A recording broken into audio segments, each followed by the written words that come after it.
Peter here, aka Peter Freak Out 10, bringing another episode of the Movie Review Show. The good movies are always reviewed. Okay, back into our movie review today. Now, I'm continuing my Valentine's Day reviews today, and I'm continuing where my last review left off. And for those who don't know, when I was doing my Valentine's Day reviews last time, I did a review on All Dogs Go to Heaven. Now, for those who don't know, haven't seen All Dogs Go to Heaven, All Dogs Go to Heaven tells the story of a German Shepherd named Charlie Barkin, voiced by Burt Reynolds, who gets in trouble with his old boss, played by Vic Tayback, and gets sent to heaven and comes back and redeems himself. That's basically the plot of All Dogs Go to Heaven.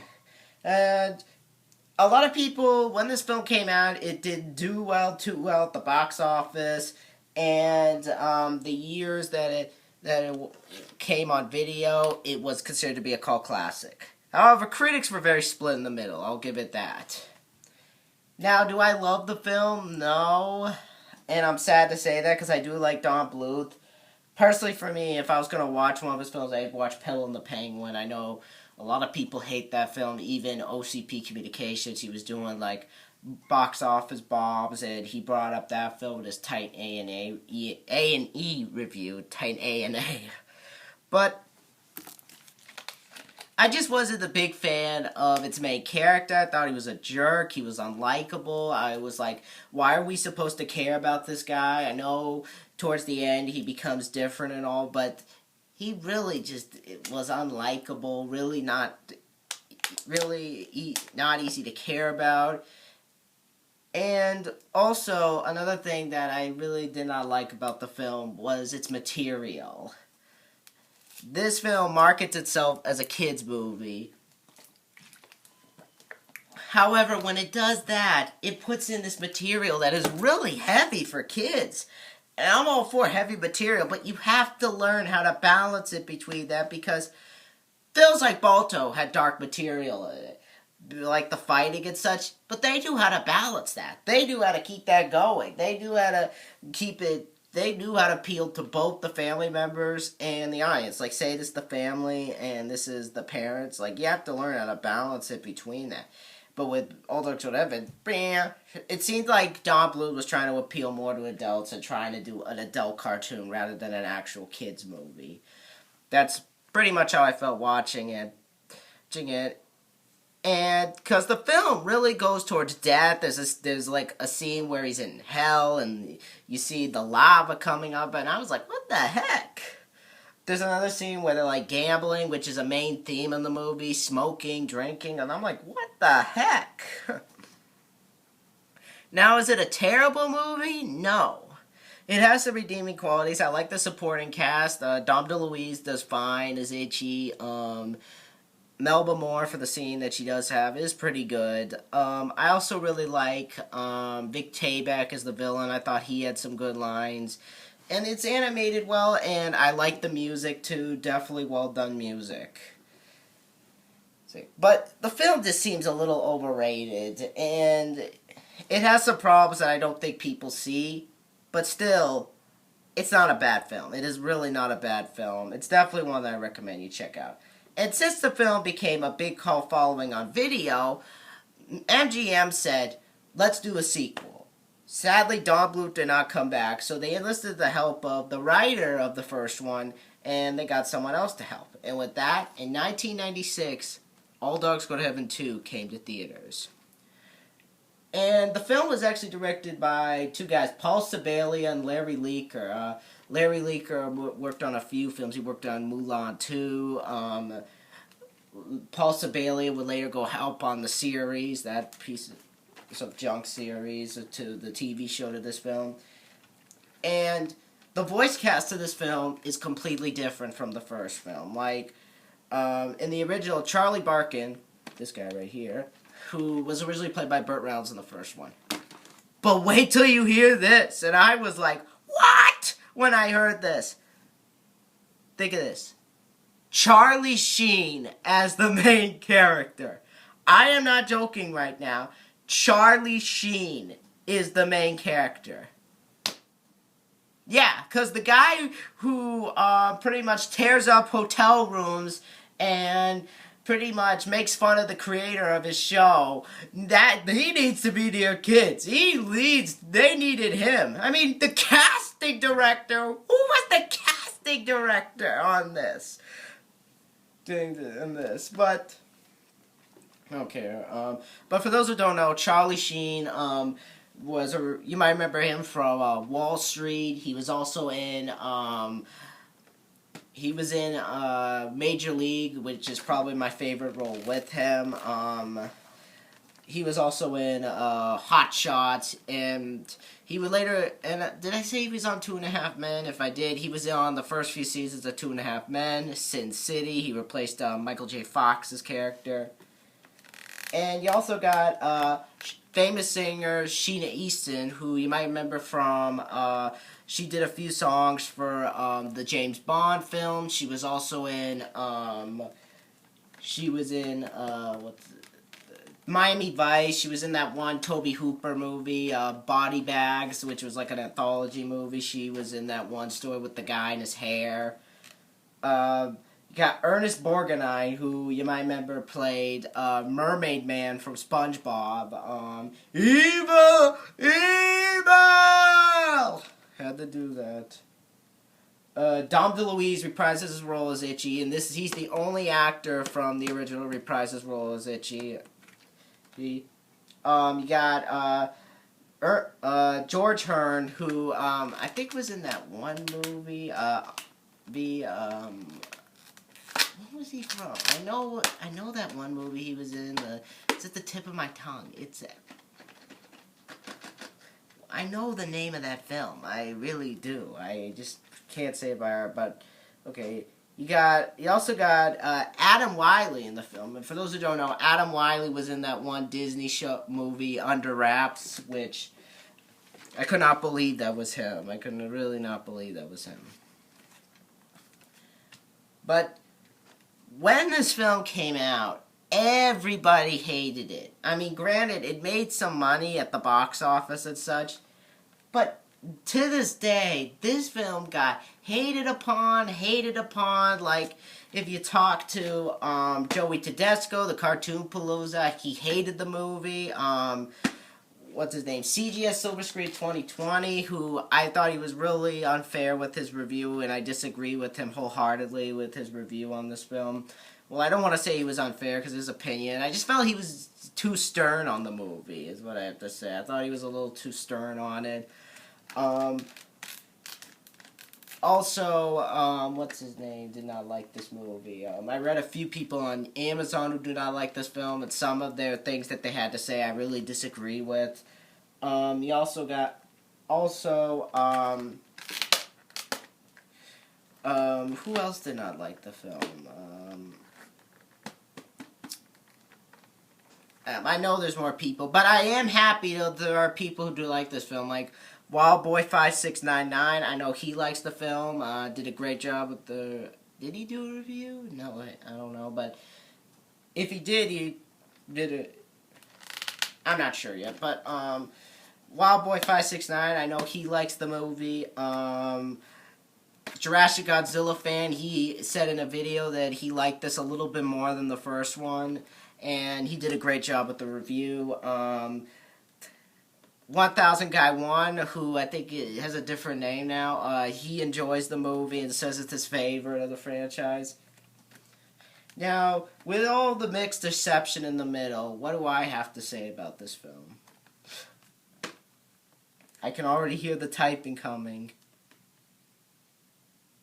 I love this movie. I love this freaking movie. And I'm gonna say that I could say that a million times and not get tired of it. I freaking love this movie because I remember I saw this in 5th grade, going into 6th. I rented it from like Blockbuster, and I gotta tell you, I had the funnest time of my life watching this movie over and over and over and over again. This movie is one of my all-time favorite animated films. Along with Lady and the Tramp, Alpha and Omega, Balto, and all that, I'm going to say this right now. I think this movie is better than the first one. There, I said it. I literally said it. You want to shoot me? Fine. You're just shooting a person who's just expressing his opinion. You want to do that? Fine. But let me ask something else. Why did this film get so much hate? Why? Typically, I can understand, but some of them I think is a little bit unfair. I definitely could say that. But I gotta say, I don't care, because I freaking love this movie, and it's my opinion. It's literally my freaking opinion. I really don't care what anybody has to say. And I watched this film twice before I even did this review. Once a couple nights ago, and another one after reading the critiques of the film and seeing CGS Silver Screen's 2020 review of it. And I wanted to see it again, and I did not have a problem watching it again. But I'll get into why I love this film later. The basic plot of the film is... Let me put this in... Can I put it up here?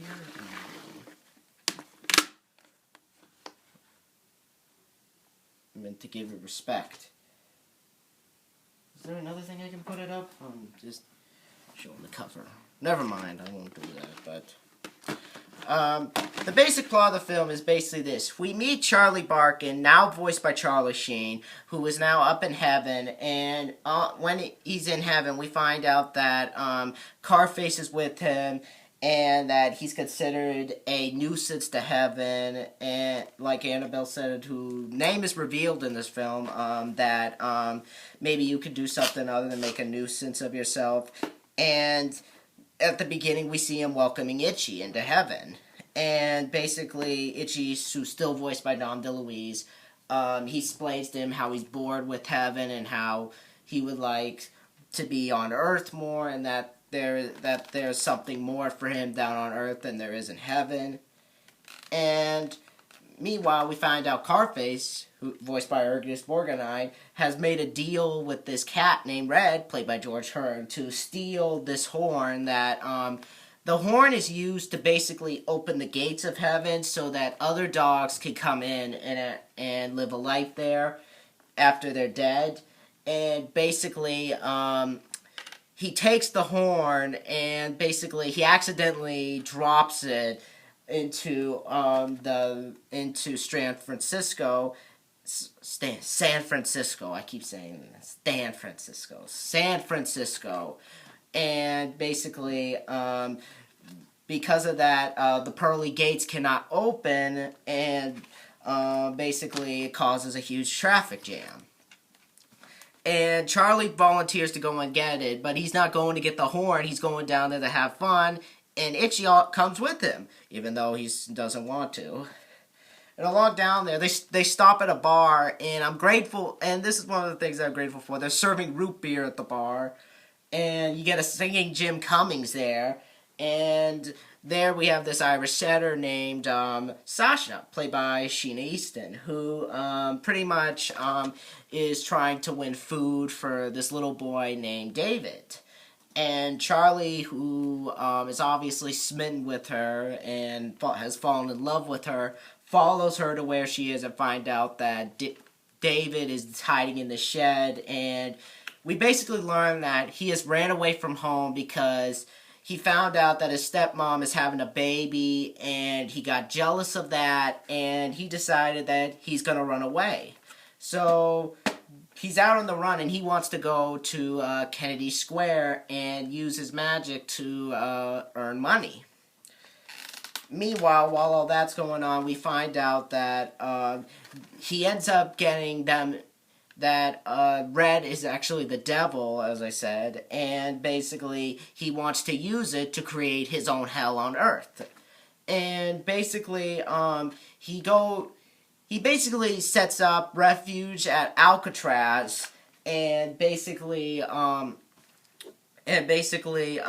Carface around to try and get the horn from them. And basically, the two, Sasha and David, end up being drawn into this, and so now Red is out just pretty much trying to get the horn from them, and pretty much he's bringing down the iron fist on the group, and pretty much the group are going to have to team up and actually stop Fred from raising his own hell on Earth. Will they be able to stop him, or will they be the next ones in line with the devil to the fiery pits of hell? All Dogs Go to Heaven 2 is a fun movie, and it is just...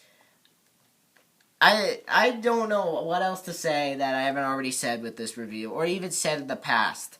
I freaking love this movie. I think that this film is one of the most underrated sequels out there. I'd say it's right up there with Predator 2, and I just don't understand why this film got so much hate. I mean, some points I do, and the biggest thing that I've heard people say and talk about this film is its story, that it has no continuity to the first one, and the fact that Anne-Marie's not in it. Now, at some points I can kind of understand why, because, as I said in my review, Judith Barcy was killed around the time of the first one, and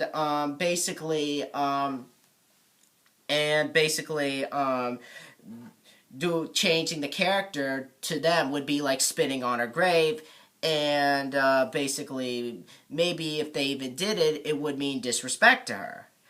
And so with that, it also had to came a new story. So I think that they decided, let's not do the Anne-Marie character again. Let's do something different and actually try to give a new character. So we do it out of respect for Judith Barcy, who died at such a young age, and that it's wrong to basically give a new voice actress who basically put her heart and the other voice actor before put her heart and soul into this character, and immediately after that did not get to see the film because of her father. And as I said, with the new character, they need to become a new story. So, of course, they're going to have to do that. And I respect the movie for that. I really respect the movie for that, for changing its story and basically being like, hey, let's not disrespect Judith Barcy. Let's show that we're going to go and give a new story out of respect for her. I mean, when they announced Crow City of Angels, and they wanted to do it out of respect for Brandon Lee, changing the story and all, people didn't care about that. But with this, people need to get up their butts for that? Yeah, that's stupid. And I like the story in this film. I like the idea of the devil being the villain. I think that's a unique twist. And I think it really comes in well, because the devil actually cheats them in some parts, and they fall for it in some parts. Because that's what the devil is. He cheats people. He pretty much goes to the extreme, this and that. And this film portrays it perfectly. I like the fact that the cat is the devil. And it comes along pretty well. It struts along pretty well. It moves very quickly. It's just really well done, the story. I could not believe how well they did the story. I mean, I just thought it was interesting that how they portray the devil, like him, like the cat and such, all the red and such, and the big paws. It was really well done, the design of the devil and such. So, yeah. The story was well done, and I like it being set in San Francisco. I think it was a complete difference from the whole grimy New Orleans feel, which I liked, but for some reason I'm more into the glossy, beautiful, full view of San Francisco, and I think the film really captured it well. I felt like I was in San Francisco watching it. Very good animation in some parts. And the character designs were actually really well done. I like Charlie's redesign. I think it looks a lot better than Charlie in the first film. And I just thought they did a really good job with it. I thought they did a really well done job with it. And I don't understand the critique that people gave. Like when CGS did his review, he's like, you can't tell another story. I understand that. Did you see what happened with Crow City of Angels, CGS Silver Screen 2020? Did you see what happened with Crow City of Angels when they tried to do something different, and when they had to do it the same because the studio was afraid that if it was different, it wouldn't be good. That's how I think it works with this film. I think it really does it well, and I don't think that we're telling another story. I mean, people also complain that, oh, it takes place millions of years later, and Itchy has lived for that long. It's a freaking cartoon. It's not the National Geographic Channel. You're not watching a Life of Dogs, freaking Dog Whisperer or anything. It's a freaking G-rated cartoon. Anything can happen. And also you gotta talk about the goofs that people say. So what? Goofs are everywhere in movies. Even Hellraiser, which is like my all-time favorite horror film, that has goofs. Balto also has goofs. Like there's a point where he's talking and you don't see the lip moving. That's a goof. Like people give a heck about the goofs in this movie. Like Charlie has the collar right before he actually gets it. So what? There are millions of goofs in animation movies. I don't care about the goofs. As long as the film is entertaining, that's what matters.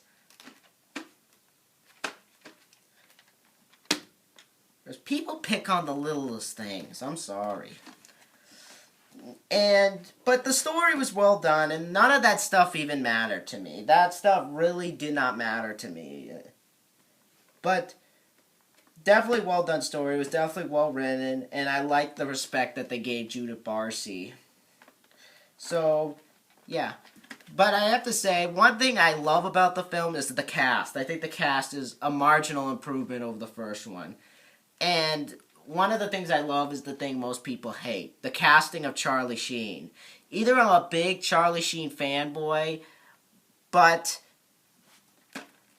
I thought he delivered a better Charlie than Burt Reynolds. I just felt, with Burt Reynolds, when he was talking, I didn't feel like he was giving as much emotion as Charlie Sheen did, because Burt Reynolds, he just gave this voice that sounded like he was gruff and angry all the time, and it just really I just found it hard to get invested with the character with that voice. It made me hard for me to feel that he was feeling emotion.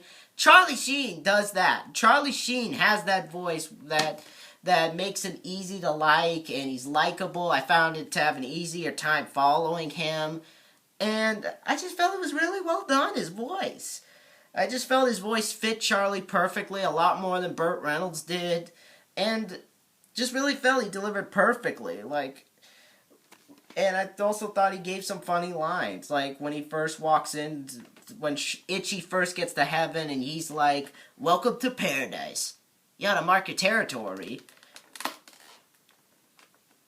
Or when he's like, or when he's singing and he says stuff like, there's gotta be an exit through that furry gate. They woke the canine who's been cut down in his crime. I may have done the crime, but I can't do the time. And he's like, this joint is deader than dead. I'll give you 823. It's too heavenly here. Stuff like that I found funny. I thought Charlie Sheen was very funny in the role. Or another scene where he says, guardian angels move in mysterious ways. Stuff like that was hilarious. And Charlie Sheen brought that to the table really, really well. I just felt they did his character justice with this film as opposed to the first one. I felt he was more likable. Just really found him to be a more well-done character as opposed to Burt Reynolds. Now, a lot of people one person also said he went back on his moral that he learned from the first one. Put yourself in his shoes. When say you're locked in a cell for a long time, and you had just one day to be let out to go and do something. Buy milk, do something. Wouldn't you want to explore more? Wouldn't you want to expand into the world more? More like, yay, I'm free, we are whole, baby. But he just delivered it all really well. I just love some of the scenes that he gave with him, especially when he was emotional. He had emotion, as opposed to Burt Reynolds, who's like gruff all the time. But Charlie Sheen did a fantastic job. I don't understand the hate that he got. It's no wonder he doesn't talk about the film. And by the way, this deserves a better DVD, which I'll get to later. Also, Dom DeLuise is back as Itchy, and Dom DeLuise, I thought he did a better job with Itchy in this one as opposed to the first one, because here, I just felt that he stood up for himself more. Like, there are some points where Itchy is like, to Charlie, no, I don't want to go with you, I don't want to go through with this. Itchy in this film feels more like he's sticking up for himself. He's sticking up for, not only himself, but for Charlie, because he knows what Charlie's about to get into. He knows trouble's ahead.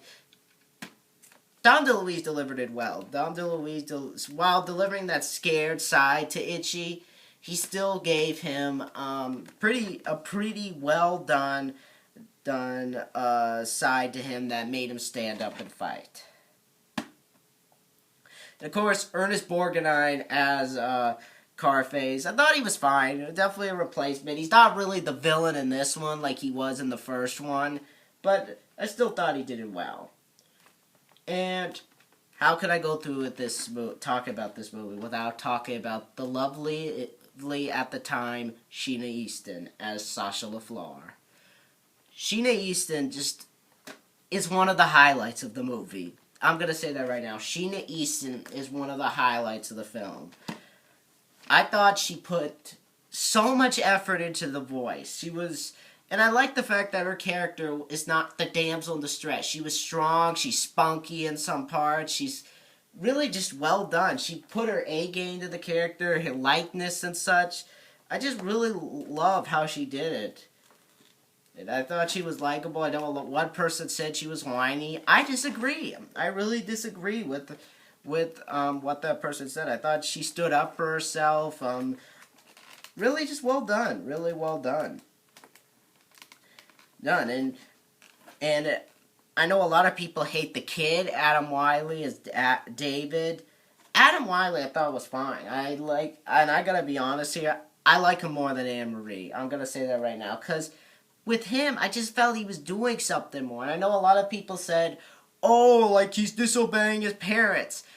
Wouldn't you do the same thing if you were 8 years old at the time and you were given nothing, no one to talk to, and you were too scared to talk to your parents about a baby? Because he's 8 years old. That's what being a kid is. You do the stupidest things ever. And I know it is stupid, but he's a kid. And he acted like a kid. And that's what kids were. And it's understandable. It's not like he's doing drugs or something, but he has a reason why he's upset. It's not like he's saying, oh, I'm a jerk and such. No, he's being a kid. He's being a freaking kid. And I never understood why this kid got so much hate. I mean, there's points where he stands up for himself. I mean, that scene where he cuffs the cops together. He's helping fight Red. Like, this kid is... You compare this to the kid in... Someone's calling. That's my phone right there. But, you compare this to kids in like, what's an anime film with a kid? It's annoying.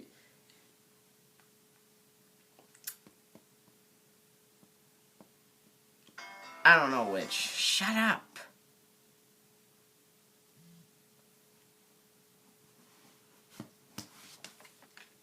But I don't know which kid, but any kid that's annoying in an animated film. I'll just say, you compare this to the kids in Jurassic World. I'm sorry to bring that up, I know it's unrelated to this, but you compare this to the kid in Jurassic World who do absolutely nothing, yet they still get the pass, but this kid needs to get hated on. But Adam Wiley, I thought, did well with the character. He gave him a likable personality. You at times felt sorry for him, and you wanted him to succeed, and it just was given really well to the film. His character. But really enjoy his character, and I also really like the villain too, Red, played by George Hearn. Now, George Hearn is an actor that I know has done a lot of musicals, and here he delivers it so well.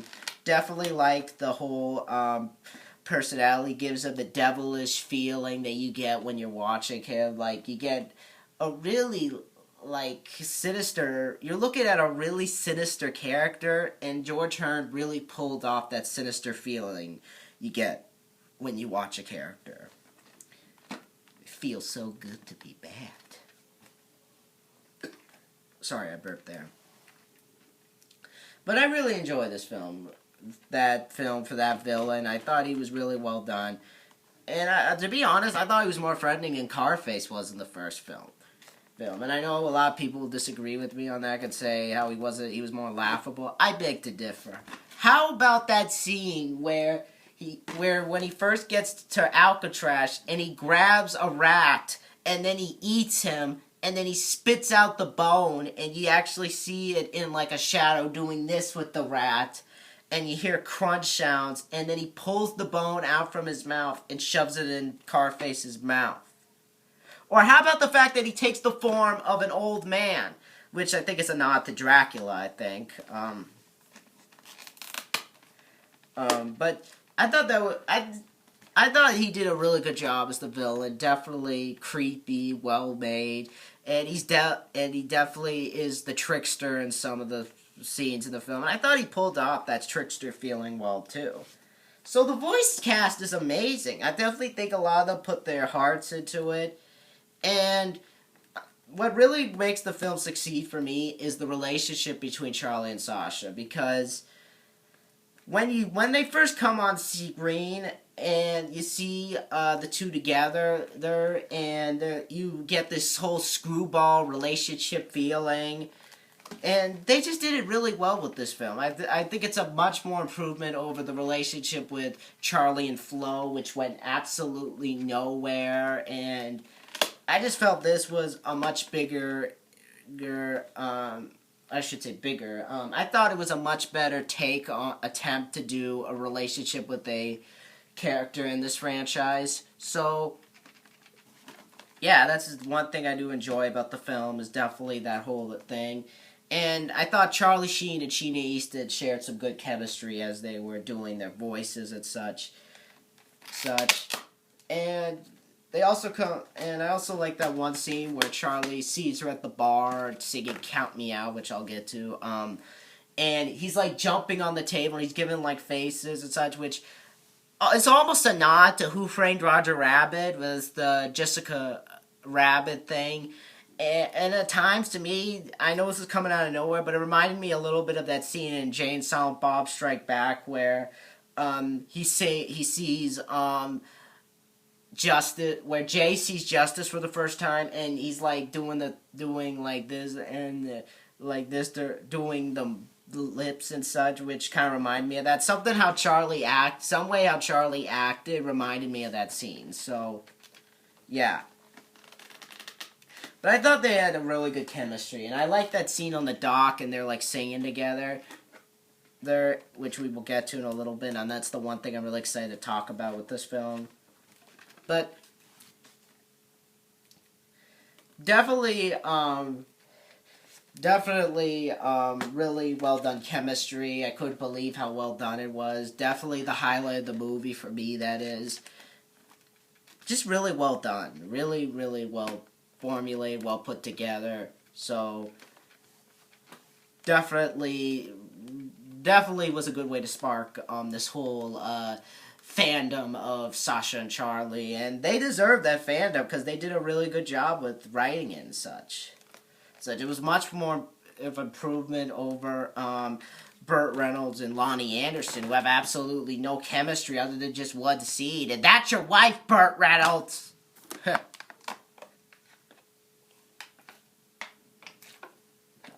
can't believe you can't have chemistry with your wife for one movie.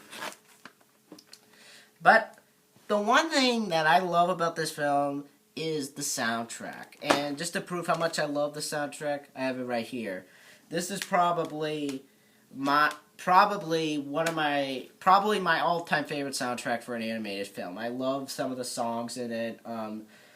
It's Too Heavenly here, which is sung by Charlie in the beginning, who people say was a different guy. It sounds just like Charlie Sheen. It was Jesse Cortai who played Lefo in Beauty and the Beast. It sounds a little bit like Charlie Sheen. Maybe he just did the first half and then they vocalized it and said, hey, get Jesse Cortai to do it, because it sounds a little bit like him. You also get Jim Cummings doing one of the songs. And you get a few songs from George Hurd, Ernest Borgnine. But probably my favorite song in this movie, and out of all the All Dogs Go to Heaven films, is I Will Always Be With You. That is, to me, the most beautiful song on here, sung by Sheena Easton and Jesse Cortai. They both just had such good chemistry when they sung that. It was really well done, really well put into the movie. And it was just a beautiful song, beautifully written. And every time I think of this film, I think of that scene. It's just a beautiful song, and the animation when they're singing it, running on the beach, running on the Golden Gate Bridge, definitely was well done. So don't really have a problem with it. And the animation for that scene is actually still good as well. Missed the traditional hand-drawn animation. I don't know if there was CGI in this thing, but if there is, they really hide it really well. Still, really well done film, really well made and such. And also another thing that where the jokes work is not only from the main characters, but also from the characters around them. Like, I like the fact that the film really goes at like jokes around like people in San Francisco. Like, you get the cops reading a newspaper and them saying, "Get this, McDowell! Man finds genie in his vacuum cleaner." I almost peed myself when I heard that, because it picks on like what people are writing in the newspaper today, and I thought it was so freaking funny. So yeah, the jokes in here really do work, and I know that CGS Silver Screen 2020 had problems with the jokes in it, that it was all puns. I didn't find too many puns in this movie. I did not find that many puns. I felt that they were smartly written, the jokes. Definitely a lot better when you look at, definitely a lot better than films like Norm of the North, or even The Nut Job for that matter, which was nut puns. And I know I liked the film when I first saw it, but now thinking about it today, I'm kind of like, yeah, that was pretty bad. But this is much better than those films. I don't even know how this film gets a good amount, but Nut Job does well at the box office. The Nut Job does better than this at the box office. How does that even happen? It's just so stupid, I think. But still, overall, All Dogs Go to Heaven 2 is one of my all-time favorite animated films. It's definitely a fun love story to sit around with a date and watch with, have some popcorn and soda, and really enjoy and touch that inner feeling of you. Oh, but definitely really well made, definitely really well done. And I think the scenes where they do put in like the romance with Charlie and Sasha was really touching. Really well done animation, well done voice cast. It's just overall a great animated film. And if there was problems I could say just one little nitpick I could say. I really wish that there was more, that they showed more of the villain, and like show a more threatening side to him. That's a tiny little thing, because they already showed how threatening his is. But I would have loved to see one more scene, like, hey, let's have him going out and attacking other dogs, asking for answers. Like, let's see him in the real world a little bit more. Can he use that form in the real world, like with other dogs or something? That I would have liked to see that, but it's a minor nitpick. Overall, All Dogs Go to Heaven 2 is a fun sequel that, to me, surpasses the original in every way, shape, and form. It did not deserve the hate that it got when it came out. It is just a movie that, to me, I've seen again 1,000 times. I'll watch it 1,000 times more. So, really, if you have not seen All Dogs Go to Heaven, skip the first one. Watch this one. I'm sorry, skip the first one and watch this one. The first one is a classic. This one I just like a teeny bit more. Or a lot more, I should say. And I agree with the people who like this one more than the first one. So definitely check out All Dogs Go to Heaven 2 if you're looking for a great anime film to watch with a date, or even kids. This is a good one to pick up. Overall, I give All Dogs Go to Heaven 2 a 9.5 out of 10. It deserves it. And it is a movie that will really, really stick with you, and you'll continue to watch it again and again, coming back for more and more. But definitely check out All Dogs Go to Heaven 2. Even if you like the first one, you'll still enjoy this one. Even if you can't get past the continuity and all, you'll still have a fun time. But that's my review for All Dogs Go to Heaven 2. Definitely one of my all-time favorite anime films. And next time for Valentine's Day, I'm going to do a review. Decided I do this one because it does have some romance in it. The Amazing Spider-Man. Definitely decided to do that one. But before that, I'm going to review DMC. I beat this today, and I'll be sure to tell you guys what I think of it. I'll see you guys later. Tell me what you guys think of All Dogs Go to Heaven 2 in the comments below. And I know what you guys are going to say. You're probably going to say, duh, this guy stinks because he likes it. He gives it a 9.5. You stink, kid. You need to get a life. You're going to get blocked if you do that. But if you hate the film or don't like the film, just tell me.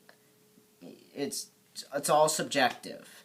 But overall, tell me what you guys think in the comments below. Be sure to rate, comment, and subscribe. And I'll see you guys next time. Bye.